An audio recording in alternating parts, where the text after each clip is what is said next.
sanapita mashoko anobuda panapa achianalyzwa panapa nema-advocates panguva inoyi achivhura vanhu kuziva achikondema panapa naNick Mangwana achipafaya inobva subscribe or like or turn the bell icon. Tipinda paindi afadzemera anodanyora chiti, good day Nick Mangwana, please don't be obtuse. The gravamen of people's concern is that your principal is not ruled out staying in power if the constitution is amended to extend his term or give him a third one.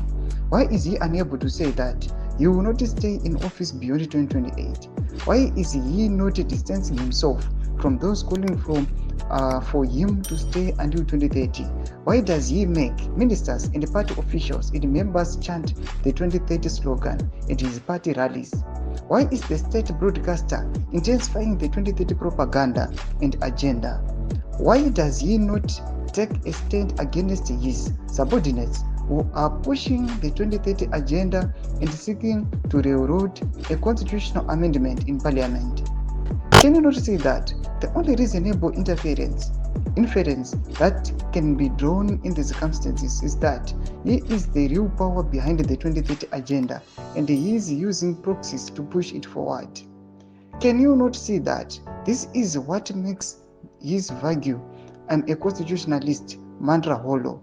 It's a mess. We need new leaders. Thomas Kwadnwech analyze on advocate fadzema. Tudzema funguro enyino kuri pamusoro pechitiko ichi. Aiwa achomisira naNick Mangwana achibvunza achiti aiwa why is it asiri kubuda pachena kutaura kuti aiwa 2028 chingosvika inini ndakarwa pasi anditocontext pama elections a 2028. Tudzema funguro enyipinda comment section medu. Subscribe or like and turn the bell icon.